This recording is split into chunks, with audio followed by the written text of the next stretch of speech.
além dos desafios e oportunidades do setor. Mais à tarde, teremos o prazer de conhecer e participar de diversas oficinas. Agradecemos a todos os presentes por estarem conosco neste dia especial e por apoiarem o aprendizado e a valorização da ruralidade em suas mais diversas formas. Desejamos a todos um seminário proveitoso, cheio de conhecimento e novas perspectivas. Tenham um ótimo dia e aproveitem ao máximo.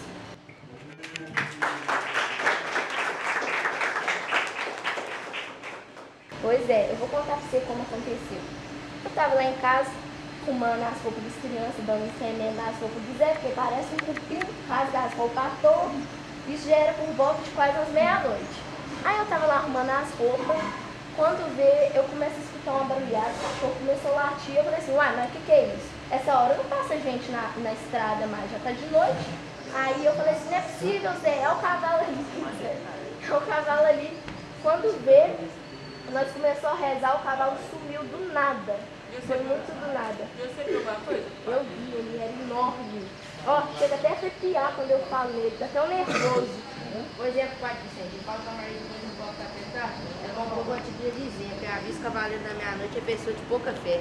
Por isso que, ó, vou até ir embora aqui agora, porque ficar acordada até de madrugada vai com a bicha do cavaleiro, né? Pois é. Boa noite aí pra vocês. Falou, pai.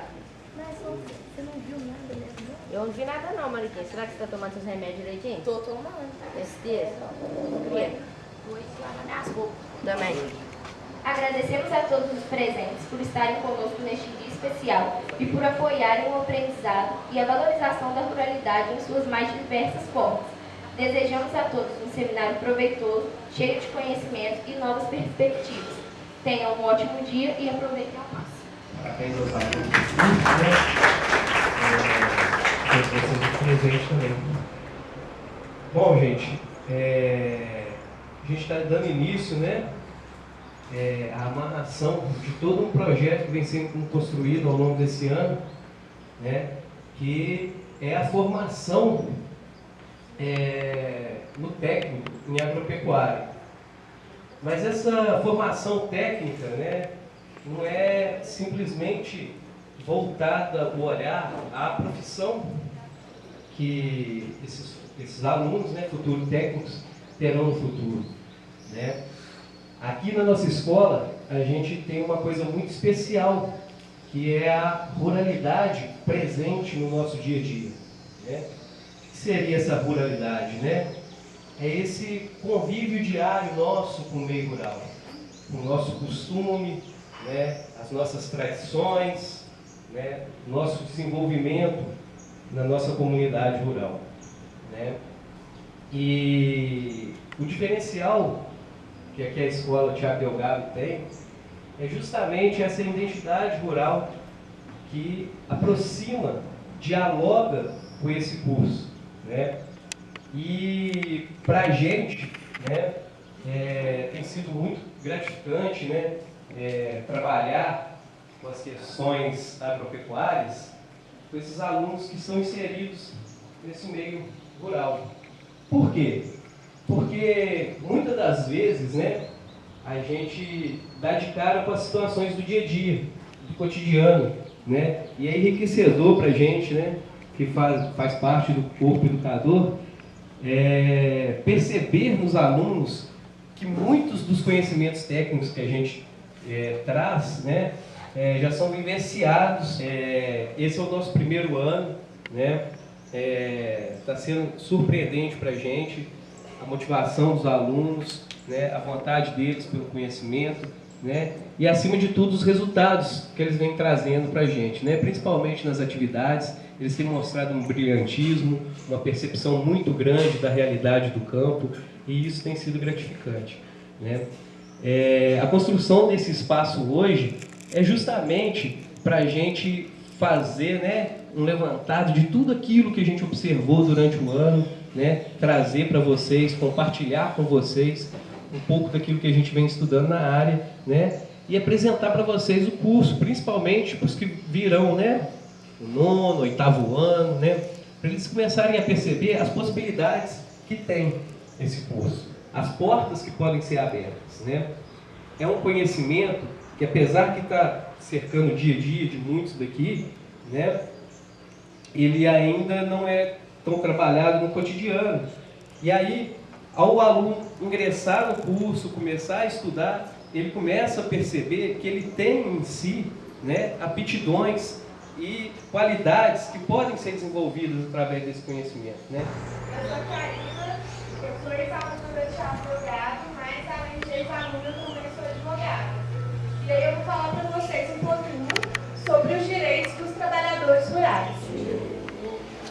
A Karina acabou de falar aqui sobre trabalho, né? Todo trabalho tem que ter a remuneração. A primeira vez que eu estou pegando o microfone para falar, sempre falo sem microfone. Eu vim falar sobre o mel. Eu estou muito feliz de estar aqui, porque eu sou técnico agrícola, né? Essa foto aqui, ó, é a foto da minha família. Meu pai, minha mãe, seu Vair, Dona Diva, meus irmãos, todos os meus irmãos, nós somos 5. Meu sobrinho, ali tem mais uma galera de sobrinho que não está na foto, outros que nasceram, porque essa foto é antiga. Mas é uma foto que representa bem meu pai, minha mãe, todos os irmãos, os pais, os irmãos, o que eram?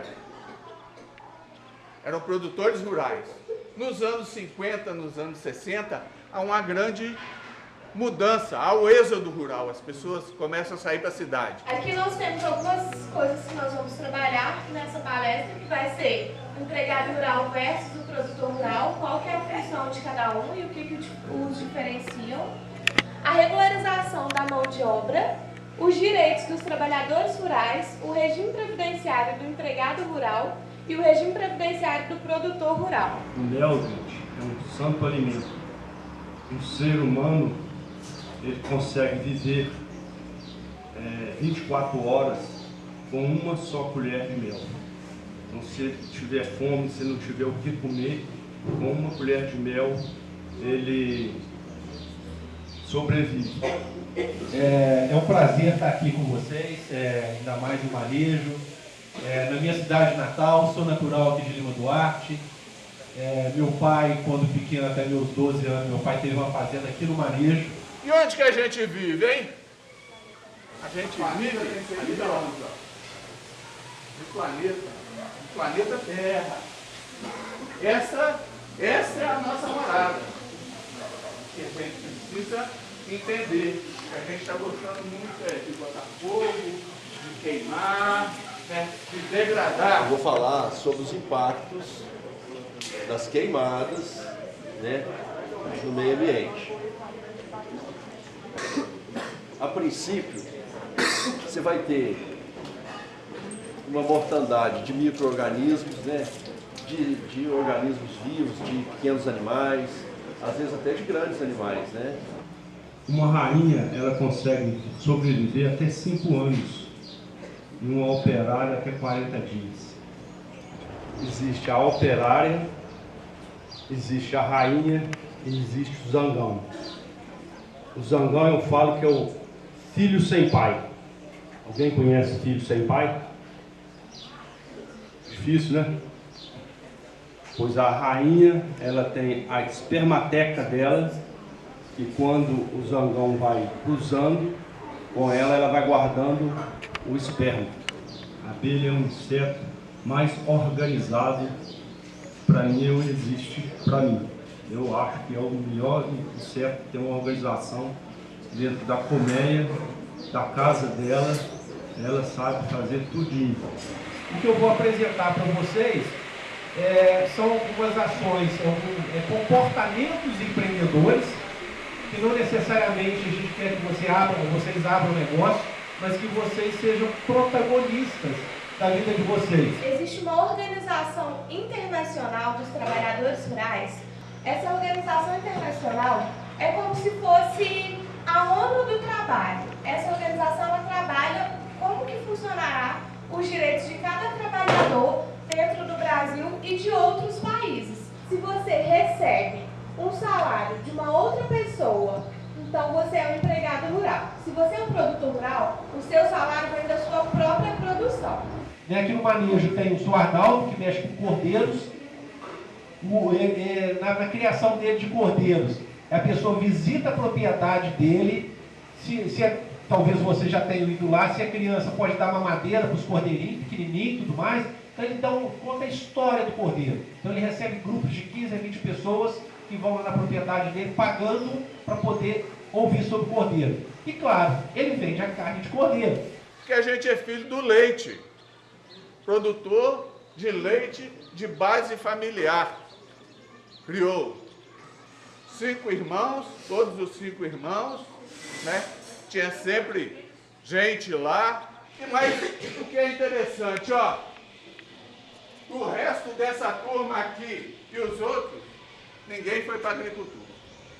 Eu fui trabalhar, meu irmão trabalhar na Embrapa e eu também, é quem está perto. E eu tenho um sobrinho também, que é o Bernardo, que trabalha com atividade, trabalha mais com gado de corte, né?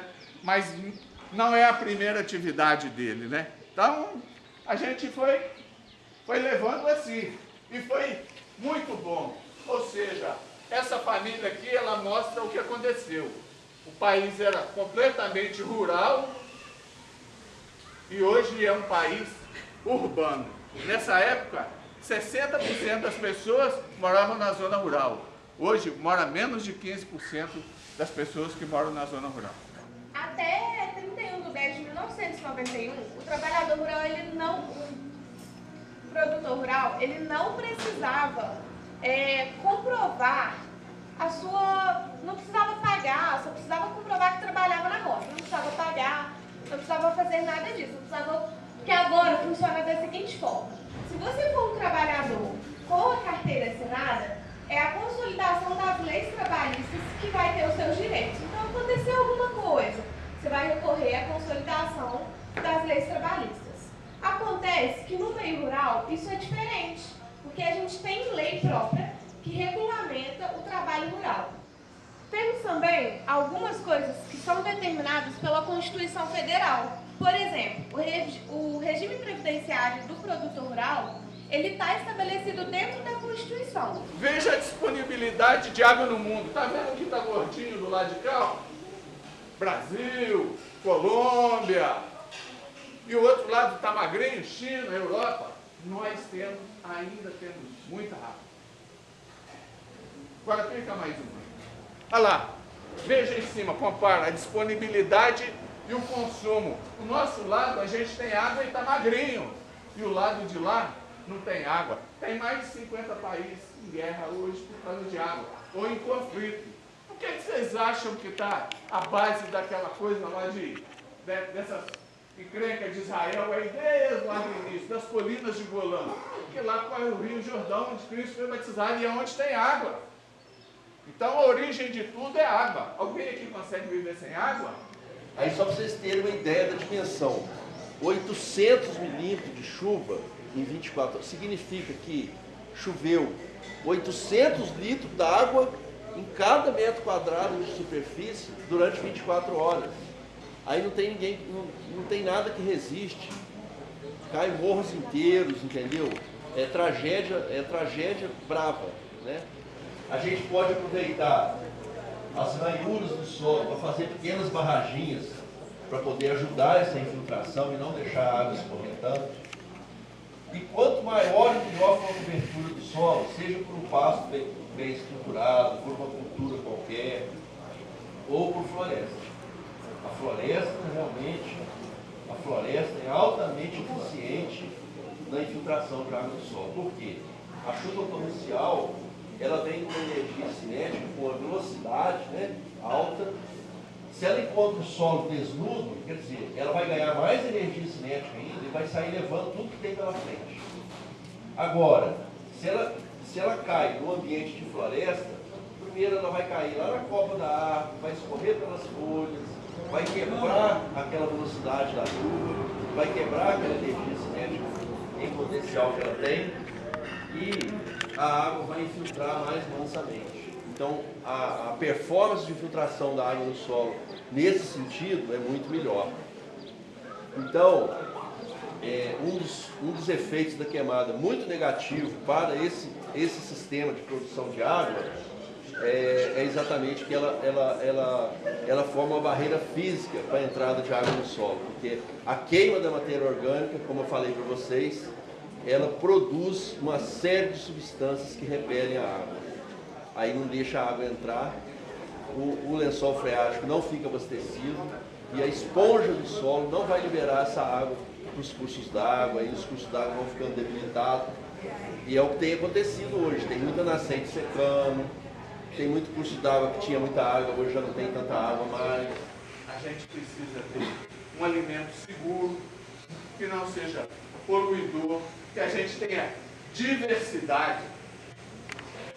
O Botafoguense falou uma coisa muito legal, o Thiago também falou, a Sofia. Qual o mundo que nós vivemos? Nos dois, mas eu não... Só que a minha realidade é outra. Apesar que a realidade de vocês usam celular e tal, estão conectados, mas esse mundo ele avança muito mais, né?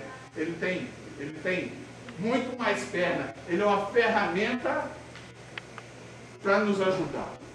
A gente não pode ser escravo de nada, porque o homem tem livre-arbítrio, né? Achar que tudo vai resolver. Não, resolve o celular. Um celular, ou um computador, um supercomputador, consegue fazer um prato de arroz com feijão? PANC é a abreviatura de plantas alimentícias não convencionais. Planta, todo mundo sabe o que é, alimentícia é de comer, né? Não convencionais é que a gente não costuma comer. Você não acha no mercado assim para comprar todo dia, igual você acha uma couve e uma alface. Essas plantas não são comuns de achar. Olha lá. Esse nome foi dado, essas plantas começaram a ser estudadas por um biólogo chamado Roderick Knupp e um outro biólogo chamado Harry Lorenzo. Eles têm um livro e... muito obrigada. Agora pronobis e capuchinho. Nossa, tá linda, né? Então, eles começaram a estudar essas plantas e viram que apesar de o pessoal achar que elas são mato, que está ali, né, incomodando, às vezes a pessoa vai cuidar do jardim, da horta, acaba arrancando e jogando fora. Fala, essa praguinha nasceu aqui de novo. Semana passada eu capinei, essa praguinha nasceu. Muitas vezes essa praguinha não é praguinha, é alimento. E muito rico, muito nutritivo. E é uma opção a mais. Eu costumo dizer que, às vezes, você acha que um matinho está ali. Isso aqui, por exemplo, o picão preto, aquele picão que agarra na roupa da gente, sabe? Aquelas agulhinhas pretinhas que a gente fica com a raiva danada. Ai, esse trem nasceu de novo. Isso aqui, principalmente as folhas jovens, são riquíssimas em nutrientes, além de ser medicamento também. Por isso que eu gosto muito disso aqui. Ele alimenta abelhas, alimenta a gente e ainda enfeita o jardim, porque ele é uma gracinha. Se plantar num vaso, ele cai assim, ó, fica bonito pendurar um vasinho, mas se puser no chão também, ele alastra e qualquer galinha que plantar, ó, isso aqui vai adiante e fica muito bonitinho. Você comer? Pode. A folha. Come mais. E as folhas novinhas também. Comer refogada, como se fosse uma verdura refogada. Quais os benefícios? A florzinha, as pétalas comestíveis, sabe? E a abelha adora. Pode ver que vai estar cheio de abelhinha. Então a folha é punk e a flor também. Quem já ouviu falar sobre a abelha sem ferrão aqui? Eu. Quase todo mundo conhece a abelhinha sem ferrão, que é a jataí, que é a mandaçaia. Vou apresentar outras espécies para vocês. Tem aqui também, eu trouxe a uruçu, trouxe a marmelada. Tá? E todas essas abelhas têm um nome científico, como todas as plantas também têm. E quando começou essa história? Quando vocês eram crianças, a grande parte gostava dos dinossauros, né? O pessoal brincava de dinossauro. Os dinossauros viveram, segundo os cientistas, no planeta entre 240 milhões até uns 60 milhões de anos.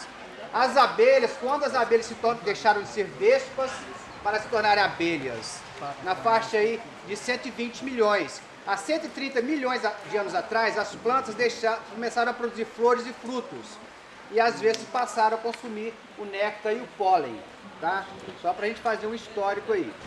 Então, as abelhas hoje, elas têm mais de 16 produtos, meliprodutos. A gente está fazendo um trabalho aqui nos Lopes. Quem conhece os Lopes? A galerinha conhece os Lopes? Estou fazendo um trabalho lá, lá está sendo construída uma escola para receber crianças jovens com síndrome de Down, acima de 18 anos. É uma escola que lá existe de Juiz de Fora. Nós estamos criando um meliponário lá, que vai receber turistas, mas nós vamos também ensinar a população como trabalhar com essas abelhas. Olha lá dentro que eu já fiz.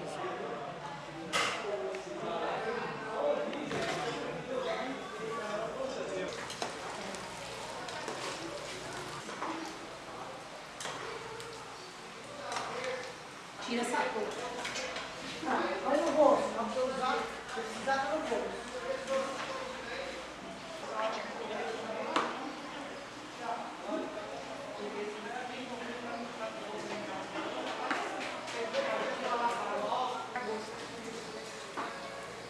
De velho, assim, ela fica muito tempo.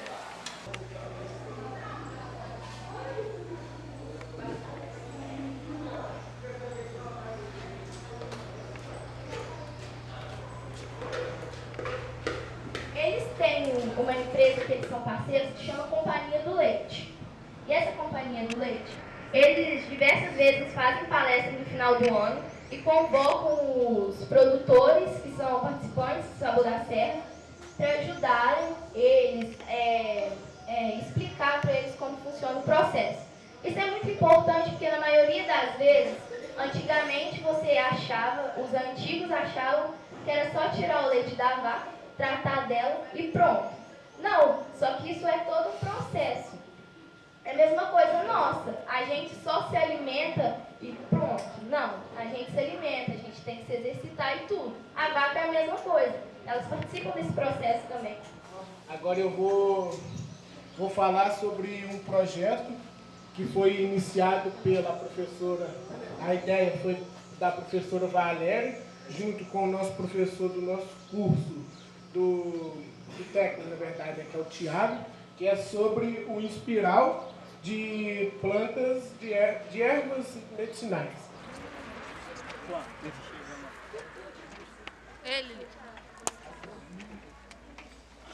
Agora eu queria convidar o nosso professor, o Tiago, para ele vir cá, para nós vai fazer, ele no caso vai fazer a identificação das plantas, que são algumas que tá no...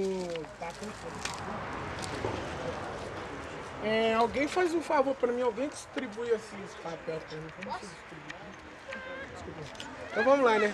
Gente, igual eu falei, o que nós vamos apontar vai ser em espiral.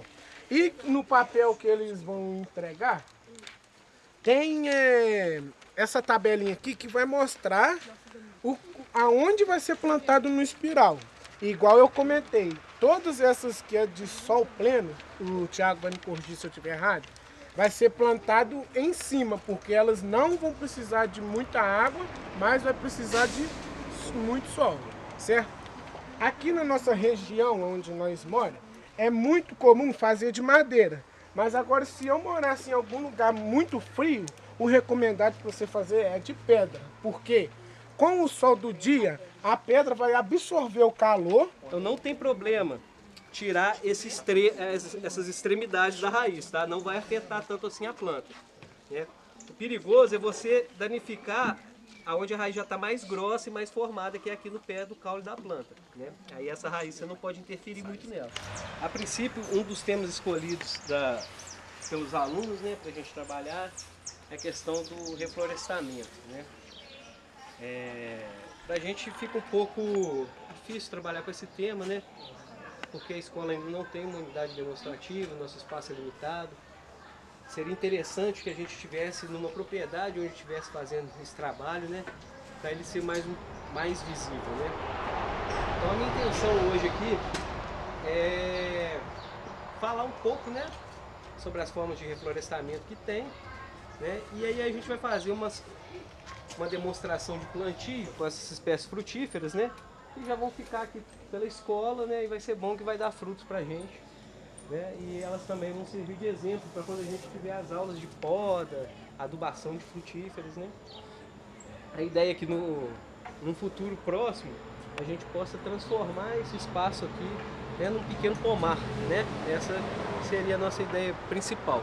Né? Nós temos também 2 processos de preparo de chás de plantas medicinais. Um que chama infusão e o outro que chama decocção. A palavra decocção significa fervura. Então é justamente quando a gente põe a planta, ou se não a folha, ferver junto com a água. O processo chamado de infusão, que é você colocar a água quente e deixar ali depositada por uns 10 minutinhos e depois tomar em seguida, numa temperatura agradável ao seu paladar. Obrigada. Você mãe. O que é? Obrigada, licença. Calma.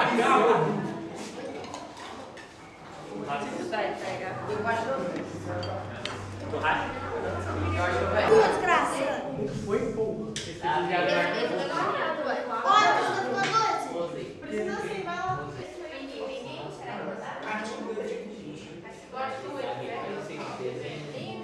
A gente chama de CAF, né, que é o Cadastro de Agricultura Familiar. Então, se vocês souberem trabalhar com as informações, né, que pode ser feita a partir de uma entrevista, de uma conversa com a pessoa, né, tem algumas coisas no cadastro que são muito específicas, né? Então, por exemplo, vou dar um exemplo aqui para vocês. Tamanho de terra, né? No manejo todo mundo tem o mesmo tamanho de terra? Não? Você acha que não? Então as pessoas têm tamanhos diferentes, não é? Tem gente que tem mais terra, não é? E tem gente que tem menos, exatamente. Tem gente que já mora aqui há muito tempo, não tem? Que planta, que cultiva. Desde que você nasceu, seu pai, seu avô fala da pessoa, não é? Mas também tem gente que chegou recentemente. Igual tem um produtor de queijo artesanal aqui na Serra, que eu conheci recentemente, vi um vídeo dele no YouTube, ele não é daqui. Meu nome é Juan Gabriel, sou aluno da Escola Central Thiago Delgado, atualmente estou no primeiro ano do ensino médio. Oi gente, meu nome é Sofia, eu sou aluna do primeiro ano do ensino médio do curso Técnico em Agropecuária e Estudo Tempo Integral. Bom, como tudo começou, o nosso planejamento de seminário foi um pouco diferente do que todo mundo espera. A gente começou quando a gente veio do seminário da Dalgisa e a gente trouxe aquilo como uma inspiração pra gente. Eu fui a primeira pessoa que deu a ideia e durante todo esse momento, tudo, eu ajudei a coordenar, ajudei a organizar, contactuei palestras, palestrantes e tipo assim, eu acho que a participação dos alunos, tanto do nosso curso, quanto o restante dos alunos da escola, tanto do ensino fundamental quanto o restante do ensino médio, foram muito participativos. Eles estavam bastante presentes nas nossas ideias, apoiaram bastante as nossas ideias. Igual ela complementou, a participação dos alunos nessa organização do nosso seminário, da nossa sala, está sendo muito eficiente, porque sem eles nós não poderia ter feito essa estrutura e também agradecer todos os convidados que vieram aqui hoje, que são os alunos da Dalgisa. Muito obrigado mesmo, viu? É nóis. E no sinal parada, cabeça boa, a fogo no carro, a música tocando, eu vou pensando nela, eu vou pensando nela. E no sinal parada, cabeça boa, atrás do meu carro, os outros buzinando, eu vou pensando nela, eu vou pensando nela. Onde que vai pensar?